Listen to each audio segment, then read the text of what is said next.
பூனை இல்லா வீட்டிலே எலி சன்னதம் போட்டதாம். தாய் தமிழ் உறவுகளுக்கு வணக்கம். நான் திலீஷ் சிங்கராஜா. மீண்டும் ஒரு காணொலி வாயிலாக உங்களை சந்திப்பதில் மிக்க மகிழ்ச்சி. இந்த காணொலி என்ன விடயத்தை கொண்டு வருகிறது, அல்லது இந்த காணொலியில் என்ன விடயத்தை பற்றி பேசப் போகிறோம் அப்படின்னு சொல்லி பார்த்தால், அண்மையில் ஒரு ஒரு சில விடயங்கள் காரசாரமாக, அதே நேரம் மக்களுக்கு சில விடயங்களை புடமிட்டு காட்டுகின்ற செயற்பாடுகளாக இடம்பெற்றுக் கொண்டிருப்பதை காணக்கூடியதாக இருக்கிறது. இது எப்பொழுது இருந்து வருகிறது என்று சொன்னால், கடந்த உள்ளூராட்சி சபை தேர்தலுக்கு முந்தைய இரவு நேரலையில் இருந்து ஆரம்பித்து இப்பொழுது வரை அது பலவிதமான விடயங்களை காரசாரமாக மக்கள் மத்தியில் வெளிப்படுத்தி கொண்டிருப்பதை காணக்கூடியதாக இருக்கிறது. அதே நேரம் இவையெல்லாம் ஒரு பக்கம் இருந்தாலும், இப்பொழுதும் நான் போட்ட வேடம் ராஜ வேடம், நான் என்றும் ராஜாதான் என்று சொல்லி நாடகம் முடிந்த பின்னர், ஒப்பனைகள் கலைந்த பின்னரும் நினைத்து கொண்டிருப்பது போல ஒரு அவருடைய செயற்பாடு இருந்து கொண்டிருக்கிறது. இந்த பாடசாலை காலங்களில் இருந்து இப்போ வரைக்கும் ஏதாவது ஒரு நிர்வாக கூட்டம் நடைபெறுகின்ற பொழுது, அங்கே ஒரு நிர்வாக கட்டமைப்புக்கு தேவையான உறுப்பினர்களை தெரிவு செய்கின்ற பொழுது ஒரு நபரை ஒருவர் முன்மொழிவார், தேர்வு செய்வார்கள். தேர்வு செய்து இவரை நான் முன்மொழிகிறேன் என்று சொல்லி சொல்வார்கள்.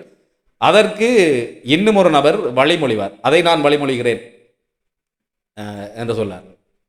அது இன்னும் நகைச்சுவையாக இருக்கும். எங்கே என்று சொல்லி பார்த்தீங்கன்னு சொன்னால், இந்த ஆங்கில மன்றங்களில் அல்லது ஆங்கிலத்திலேயே கூட்டங்கள் நடைபெறுகின்ற இடங்களில் இருக்கக்கூடிய மிகப்பெரியதொரு நகைச்சுவை என்று சொல்லலாம். அதை என்னவென்று சொன்னால், ஒருவரை தெரிவு செய்வதற்கு ஒருவர் எழும்பி அவருடைய பெயரை சொல்லி அவரை நான் தெரிவு செய்கிறேன் என்று சொல்வார். அதன் பின்னர் இதை நான் வழிமொழிகிறேன் என்று சொல்வதற்கு, அதை நான் ஆமோதிக்கிறேன் என்று சொல்வதற்கு ஒரு ஆங்கில சொல் இருக்கிறது, ஐ செகண்ட் இட் அப்படின்னு சொல்வார்கள். அந்த ஐ செகண்ட் இட் சொல்றதுக்கு அடிபட்டு கொண்டு எழும்புவாங்க நிறைய பேர். எங்களுடைய கல்லூரி காலத்திலெல்லாம் அப்படித்தான். அதே போல இந்த பாராளுமன்றத்தில் ஒரு விடயத்தை ஒரு சிலர் ஆணித்தரமாக முன்வைப்பார்கள். பலவிதமான சமூக கோட்பாடுகள், கட்டமைப்புகளோடு கருத்தியல் ரீதியாக ஆக்கபூர்வமான கருத்தாக முன்வைப்பார்கள்.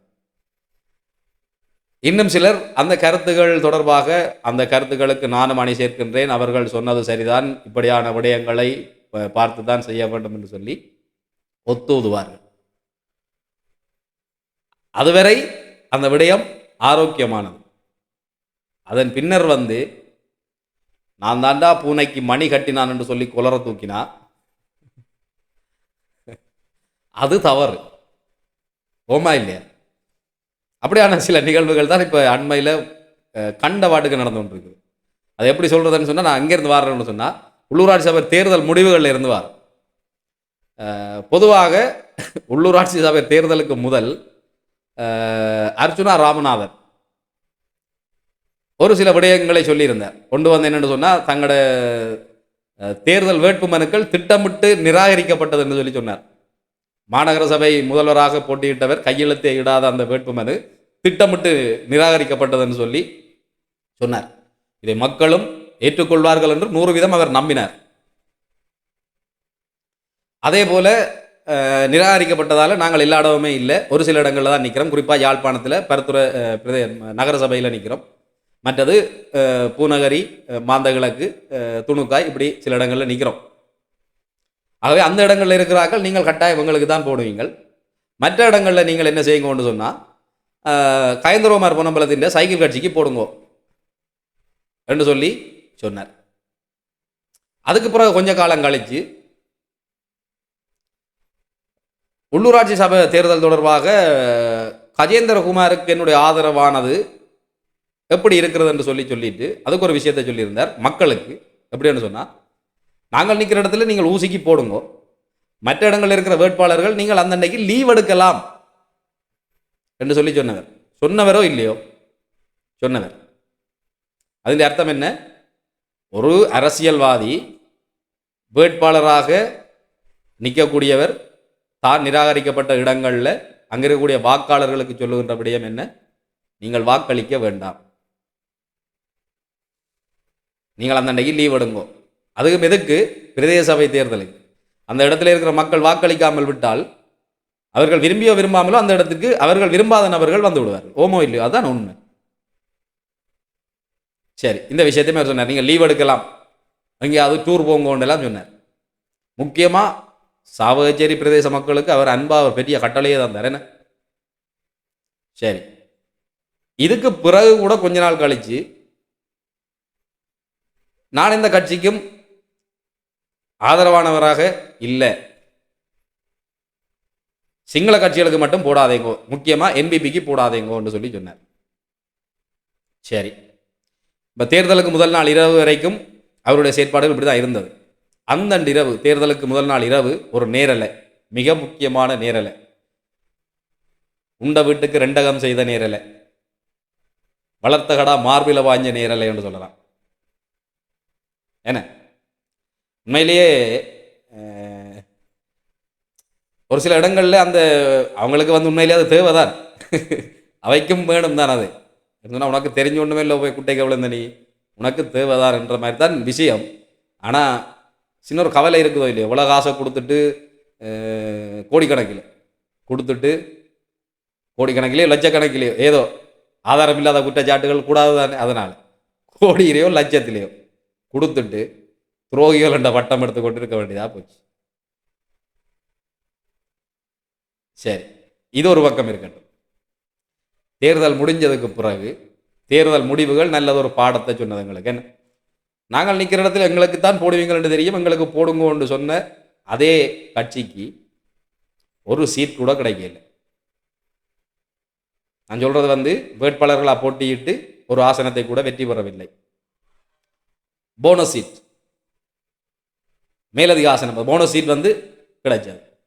போனஸ் சீட்ன்றது வந்து மக்கள் வாக்களிச்சதால கிடைச்ச சீட்டா இல்லை தான். ஸோ அது வந்து அவருக்கு கிடைச்ச வெற்றி இல்லை. ஆனால் அதை கூட மிகப்பெரியதொரு வெற்றியாக கொண்டாடினார். உண்மையிலேயே அந்த இடத்துல மற்ற அரசியல்வாதிகள் சொன்னது என்ன, மக்கள் எங்களுக்கு இந்த தேர்தலில் சில விடயங்களை வெளிப்படுத்தியிருக்கிறார்கள், தெளிவுபடுத்தியிருக்கிறார்கள், எங்களுக்கு சில விடயங்களை மக்கள் வாக்குகளூடாக கூறியிருக்கிறார்கள் என்றுதான் அரசியல் அறிவாளர்களால் சொல்லப்பட்ட விஷயம். அர்ச்சுனா ராமநாதன் சொன்னது என்ன, அதை பற்றி கணக்கிலேயே எடுக்கல. நான் சொன்னதால தான் சைக்கிளுக்கு ஓட் போட்டவங்க என்று சொல்லி சொன்னார். இதால லீவ் எடுக்க சொல்லி சொன்னதாலையா? நாங்கள் இல்லாத இடங்கள்ல லீவ் எடுங்கன்னு சொல்லி சொன்னதாலையா சைக்கிளுக்கு போட்டவங்க ஓட்? ஜனாதிபதி தேர்தலுக்கும் அதே மாதிரி தான், இவருக்கு போடுங்கோ இவருக்கு போடுங்கோ இவருக்கு போடுங்கோ, கடைசியாக ஒரு டிஷர்ட்டை போட்டு வந்து செத்தாலும் இதோட சாவன். அதே மாதிரி தான் பிரதேச சபை தேர்தலுக்கு நடந்துச்சு. சரி, இவ்வளவு ஒன்று நடந்ததுக்கு பிறகாவது கொஞ்சம் தெளிவு வந்திருக்கணும், தெளிவு வேற இல்லை. சரி, இப்போ இந்த இடத்துல நான் இன்னொரு விஷயத்தை சொல்ல வேணும். அர்ச்சுனா ராமநாதன் தோற்றதுக்கு நான் தான் மிக பிரதானமான காரணம். ஏன்னு சொல்லுங்க பாபு. இங்க இருக்கிற யூடியூபர்ஸ் கொஞ்சம் பேர் அவரால் தான் நாங்கள் வாழ்ந்து கொண்டு இருக்கிறோம்னு சொல்லி கொண்டிருக்கிறாங்க. அவர் தான் எங்களை கூப்பிட்டு நீ யூடியூப்பை செய்யடா, உனக்கு நான் சப்போர்ட் தரேன்னு சொல்லி வாழ வச்சு கொண்டிருக்கிறார். வாழ வைக்கும் தெய்வம் என்று சொல்லி விஜயாந்த் ரேஞ்சுக்கு புகழ்ந்து அள்ளி கொண்டிருக்கிறாங்க. ஒரு சில யூடியூபர்ஸ் நடுநிலையா செய்திகளை மட்டும் போட்டுட்டு பேசாமல் இருக்கிறாங்க. ஒரு சில யூடியூபர்ஸ் அரசியல் பக்கம் பாரதில் அவங்களாச்சு, அவங்களோட கோம் டூர்களாச்சு, கடல் டூர்களாச்சுது, அவங்களோட பாட்டுக்கு போய்கொண்டே இருக்கு. இஞ்சால பார்த்தா இன்னும் சிலர் கிருஷ்ணாவோடையும் கார்த்திகோடையும் அடிபட்டு கொண்டு தெரிகிறாங்க. இந்த அர்ச்சுனா ராமநாதனுக்கு எதிராக காணொலிகள் போட்ட யூடியூபர் நான். அப்ப அர்ச்சுனாவினுடைய தோல்விக்கு முழு காரணம் நான் தானே. இப்ப கயேந்திரகுமார் பொன்னம்பலம் அவர்களுடைய சைக்கிள் கட்சியினுடைய வெற்றிக்கு அர்ச்சுனா ராமநாதன் காரணம் என்றால் அர்ச்சுனா ராமநாதனுடைய தோல்விக்கு நான் காரணம். இதுல என்ன தவறு இருக்குது? இல்ல தானே?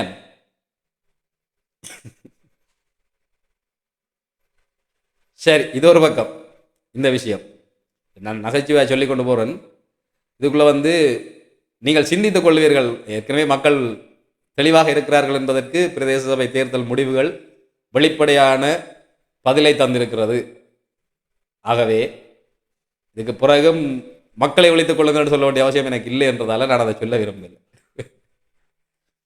இரண்டாவது, இந்த உள்ளூராட்சி சபை தேர்தல் முடிவுகளில் இன்னும் ஒரு விஷயம் இருக்குது. கொண்டு வந்து என்னென்னு சொன்னால், தமிழரசு கட்சி, அதாவது வீட்டுக்கு கிடைச்ச வாக்கு ஒரு பக்கம் கசிப்பு கொடுத்து காசு கொடுத்து வேண்டினு சொல்லி என்பிபி அரசாங்கம் சொல்லி கொண்டிருக்குது.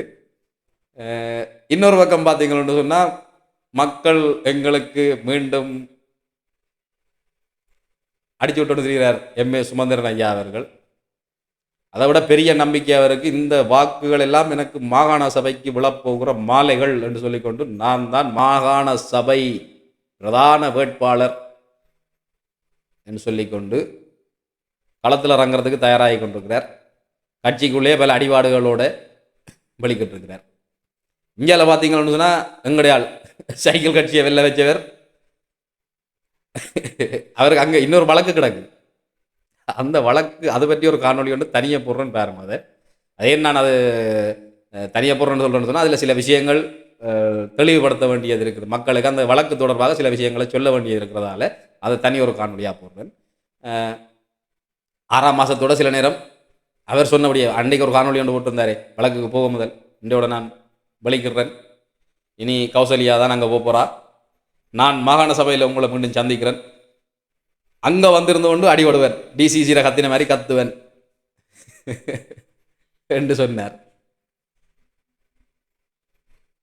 பேருந்து வந்தார், வழக்கு பிற்போட்டு இருக்குது, அதனால் நான் தான் தொடர்ந்தும் பாராளுமன்றம் ஹாஸ்பிட்டலில் சார்ஜரி ஹாஸ்பிட்டலில் இருந்து நான் தான் சொன்னான், இங்கே இருந்து நான் தான் சொல்கிறேன். சில விஷயத்த சொன்னார். சரி, உண்மையிலே சில விஷயங்கள் அவரும் ஒரு இளைஞன் என்று சொல்லி, என்ன 40 வரையில தானே இன்னும், இன்றைக்குள்ள ஒரு இளைஞன் என்ற வரையறைக்குள்ளே வச்சு கொண்டு வாங்கிக்கல, அவருக்கும் ஒரு துடிப்பு இருக்குதானே. அப்போ அவர் சொல்கிறார், இப்போ போதாக்குறைக்கு மாகாண சபை தேர்தலுக்கு தண்ட கட்சியில் பிரதான வேட்பாளராக எங்களுடைய நீதி தெய்வத்தை ரக்க போறேன் அப்படின்னு சொல்லி கொண்டிருக்கேன். நான் நினைக்கிறேன் இதுவரைக்கும் அவர்கிட்ட காதுக்கு இந்த செய்தி போச்சோ தெரியாது. நான் போனாலும் இந்த பைத்தியக்காரன் சொல்றான்றதைக்காண்டி நான் அதுக்கு கருத்து சொல்லணும்னு சொல்லி அவர் தூரமாக வச்சுட்டு கூட இருக்கலாம். அது எல்லாருக்குமே தெரியும். படிவா என்ன இளஞ்செழியன் ஐயா கடைசி வரைக்கும்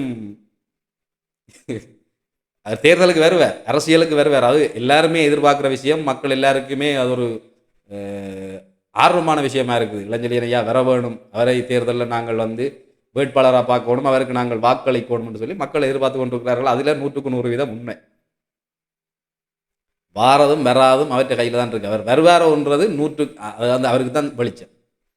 அவர் வந்தாருன்னு சொன்னால் அவரை நாங்கள் என்ன சொல்கிறது, எங்களோட வடமாகாணம் முழுவதுமே அவரை அன்போடு வரவேற்று அவருக்கு மொத்த வாக்குகளை கொடுக்கறதுக்கு தயாராக இருக்கிறோம்ன்றதுதான் மிகப்பெரியதொரு கருத்து. ஆனால் அந்த தெய்வம் இவரோட தான் வருவாருன்னு நீங்கள் யாராவது எதிர்பார்க்குறீங்களா?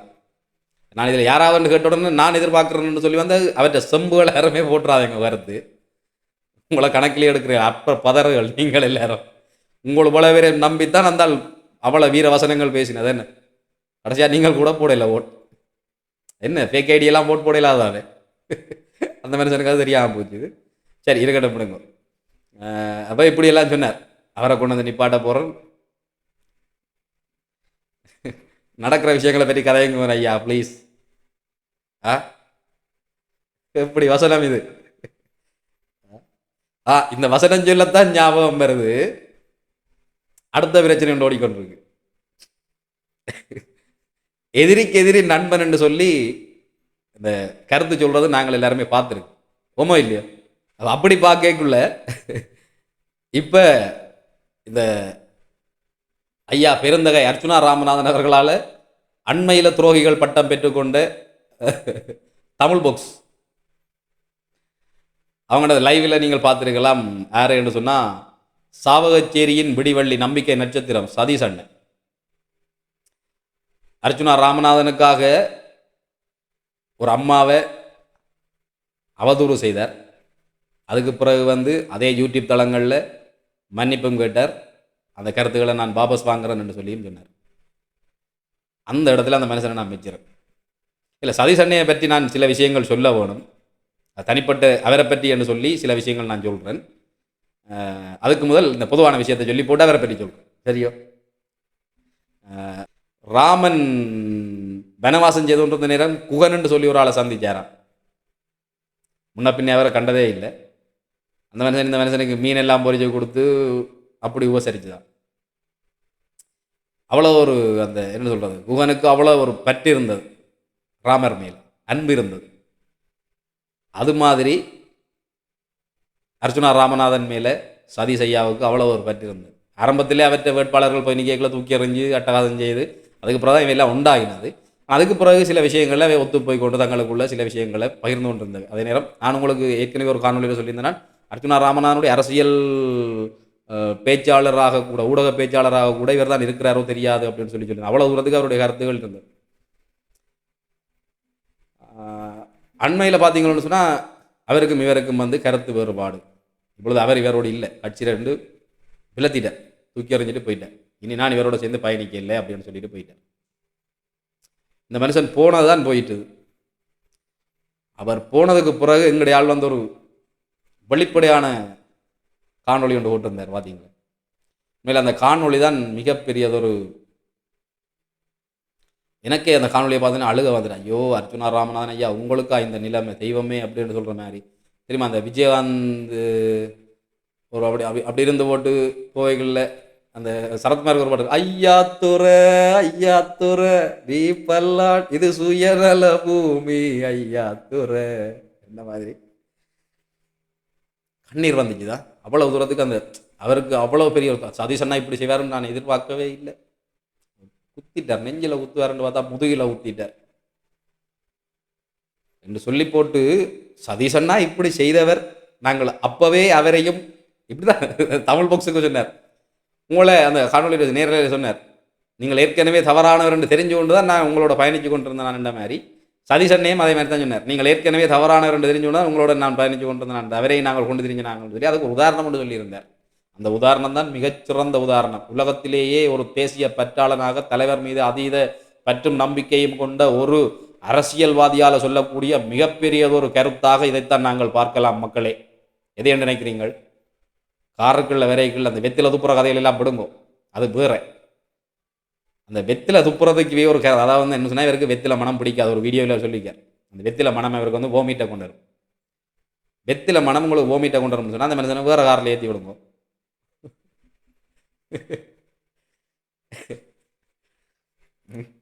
நான் இப்படி சொல்றது காரணம் என்னன்னு சொன்னால், உண்மையிலே அவருக்கு எந்த பேட் ஹேபிட்ஸும் இல்லை. அதாவது குடிக்கிற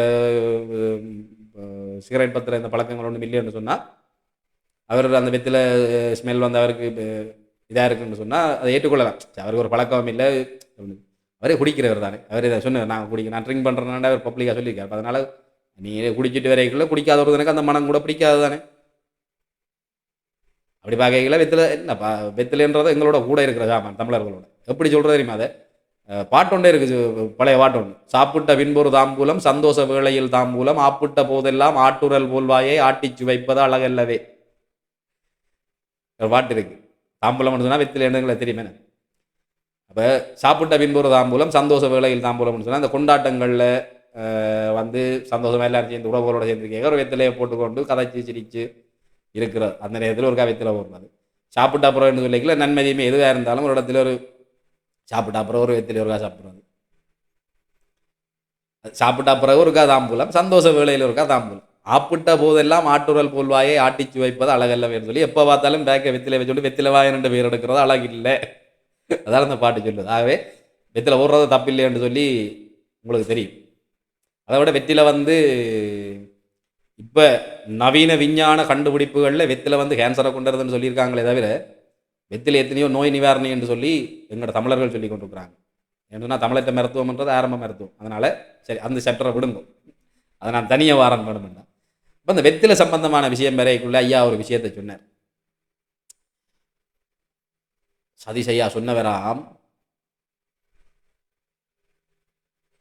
2 தான் அதை கேட்டுட்டும் அந்த நேரமே அவர் முடிவெடுத்துட்டாராம், இனி இவரோட நாங்கள் பயணிக்கிறேன் இல்லை. ஆனால் பேரும் வச்சிருந்தவராம். என்னத்துக்காக வச்சிருந்தவர்? சதீஷ் ஐயா லட்சக்கணக்கில் கொடுக்குறாரா? இல்லையே, அந்தாலே பாவமே இல்லாத மனுஷன். அப்போ என்னத்துக்கு வச்சிருந்த நீர்? அந்த நிமிஷமே தூக்கி எறிஞ்சிருக்கலாமே. உண்மையிலேயே உமக்கு தலைவர் மேலே அவ்வளோ பற்றிருக்குன்னு சொன்னால் அப்படி ஒரு வார்த்தையை அவர் சொல்லிக்குள்ளேயே நீர் தூக்கி எறிஞ்சிருக்கணும். அடுத்த நிமிஷம் சமூக வலைத்தளத்தில் ஒரு கருத்து போட்டிருக்கணும், மக்களே இப்படி ஒரு விஷயத்தை நான் எதிர்பார்க்கல, இப்படி ஒரு விஷயத்தை சொல்லிட்டார். இப்போ சொன்ன சதீஷ் அண்ணன் இப்படி செய்வார் எதிர்பார்க்கலன்னு இப்போ சொன்னதை அப்போ சொல்லியிருக்கும். அந்த வார்த்தை சொன்ன அடுத்த காணொலியில் ஒரு விஷயத்தை சொல்லி போட்டிருந்தா இப்படின்னு இருக்கலாம். உண்மையிலேயே அந்த மனுஷன் அவருக்கு ஆதரவு அவ்வளவு செய்தாலும் இந்த விஷயத்தில் தவறாக சொன்னதால ஏற்றுக்கொள்ளத்தான் மோமோ இல்லை. ஆனால் நீங்கள் பார்த்தீங்களன்னு சொன்னால் அதுக்கு அவர் சரிப்பட்டு வர மாட்டார். என்ன காரணம் நினைக்கிறீங்க? ஒருக்கா இவற்றை சாவச்சேரி பிரச்சனை ஆரம்பத்தில் நடந்த நேரம், இவரை பாதுகாக்கிறதுக்காக டக்ளஸ் தேவானந்தா அவர்கள் போயிருந்த நேரம், இவர் ஒரு காணொலியில் சொல்லியிருந்தார், டக்ளஸ் ஐயாவோட ஒரு காலத்தில் தலைவரை போல ஒரு பெரிய ஆள் தான் அவரும் தலைவரை போல ஒரு ஆள் தான், நாங்கள் தான் அவரை தவறாக புரிஞ்சு கொண்டுட்டோம், தவற விட்டுட்டோம் என்று சொல்லியிருந்தேன். அப்படி சொன்னவர் டக்ளஸ் ஐயா பாராளுமன்றத்தில் தலைவரை எப்படி சொன்னவர்? அதுக்கு பிறகுதான் டக்ளஸ் ஐயாவை இவர் எப்படி சொன்னவர்? ஓமோ இல்லையோ? அப்ப சதி செய்யா சொல்லிட்டு வேற ஏற்றுக்கொண்டு போனவர் மக்களுக்கு பின்னால, அதாவது இந்த விஷயத்தை மக்களுக்கு நேர கருத்தா கொண்டு வந்தவர் காணொலியில் எப்ப இவருக்கு எதிராக சதி செய்யா மாறினதுக்கு பிறகு. அது வரைக்கும் அதை பற்றி எதுவுமே கதைக்க இல்லை. எப்போ கதைச்சவர்? இப்போதான் கதைச்சவர்.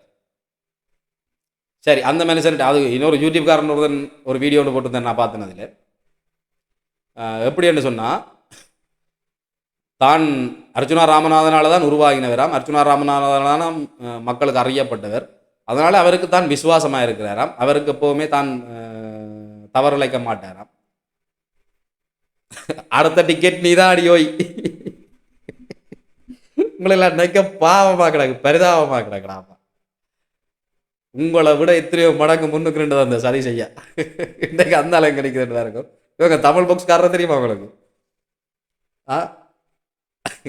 அவங்களெல்லாம் அந்த சாவஜி அந்த இந்த பிரதேச தேர்தல் பிரச்சனை தெரியுமா? அந்த அம்மா ஒரு ஆள் நவாலி அம்மா ஊடக மையத்தில் போய் ஒரு பேட்டி கொடுத்துருந்தாங்க. அந்த நேரம் கூட அந்த அம்மாவுக்கு ஆதரவாக காணொலி போட்ட ஒரே ஒரு ஆள் தான் அந்த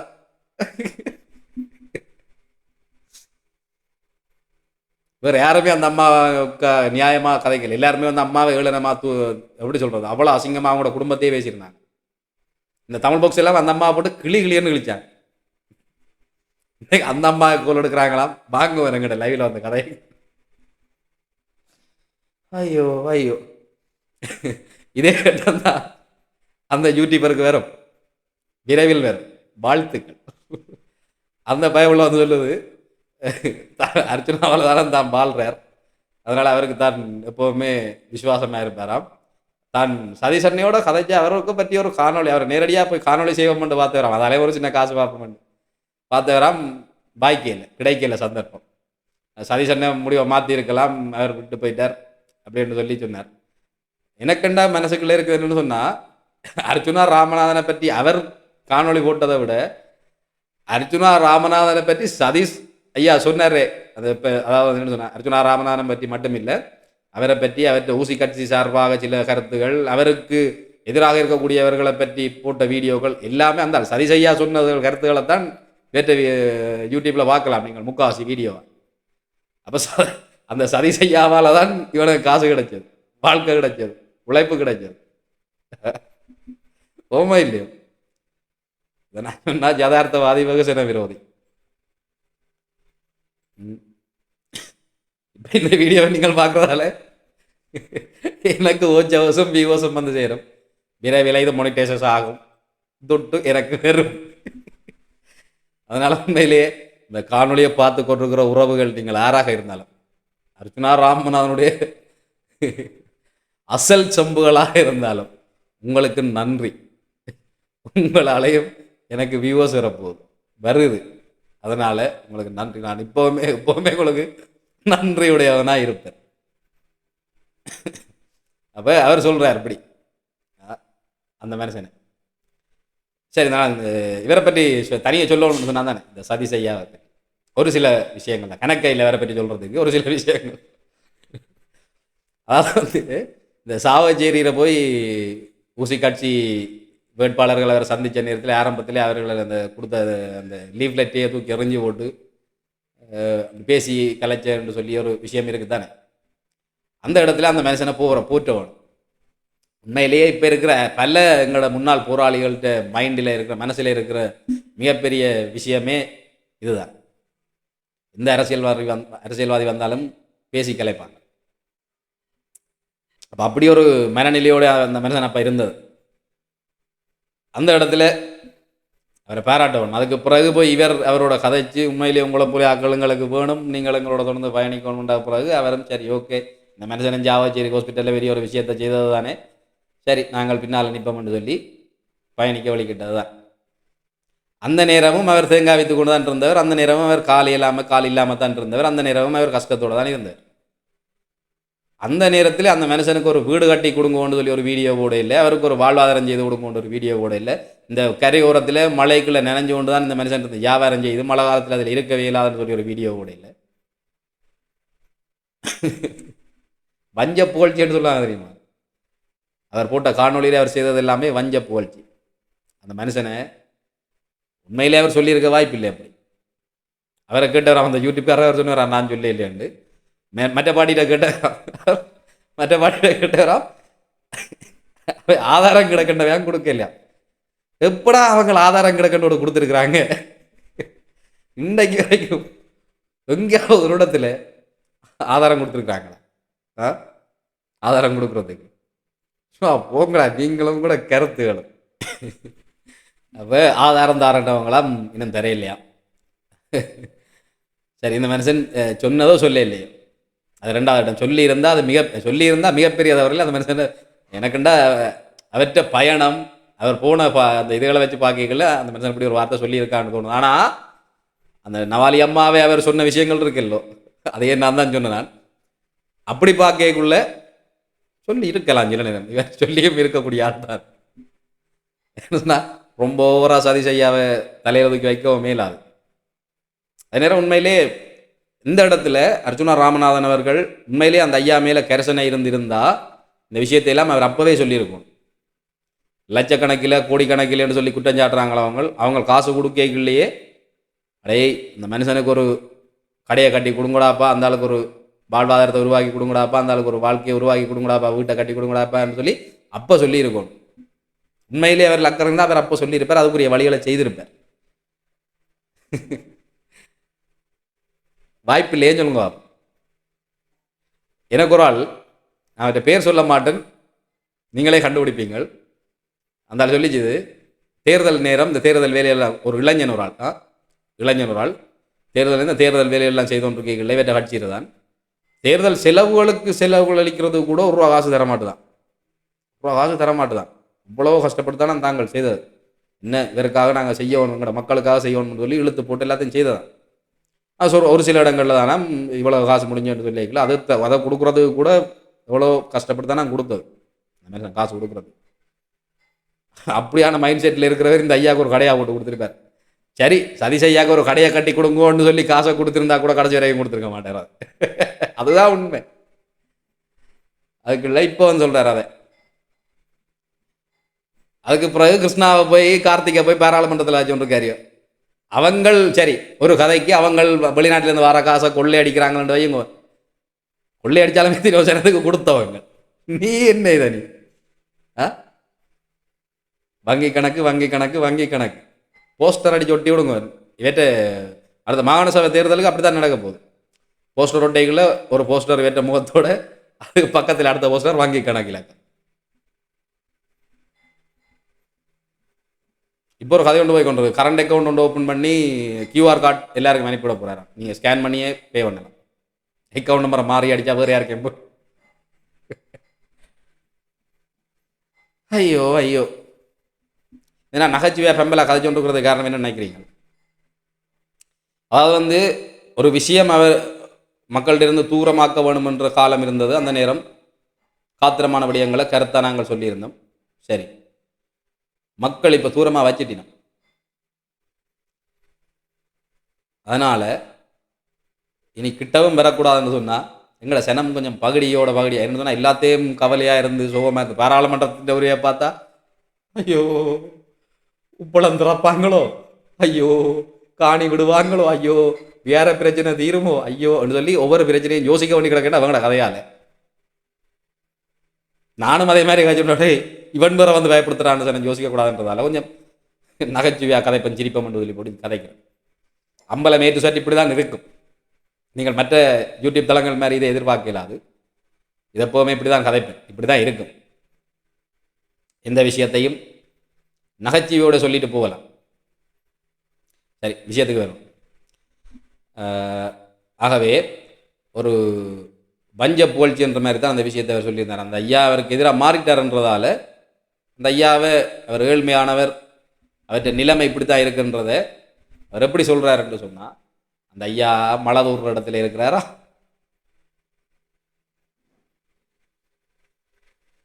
ஏழு இல்லைன்னா உங்களுக்கு அவ்வளோ இழிவாக போச்சேன்னு. உங்களை நம்பி உங்களுக்கு விசுவாசமாக உங்களால் எங்களுக்கு ஒரு வாழ்வு கிடைக்கும், நீங்கள் அநீதிக்கு எதிரான எங்களோட குரல்னு நினச்சிக்கொண்டு உங்களுக்கு கரம் கொடுத்து உங்களோட தோள் கொடுத்து வாழ வந்தவங்கள், உங்களோட சேர்ந்து பயணிக்க வந்தவங்கள் ஒரு கட்டத்தில் நீங்கள் தவறானவர் என்று தெரிஞ்சு வெளியில போனால் அவங்கள நீங்கள் கேவலமாக பார்ப்பீங்க, ஏளனமாக பார்ப்பீங்க. ஏழைன்ற ஒரு காரணத்துக்காக.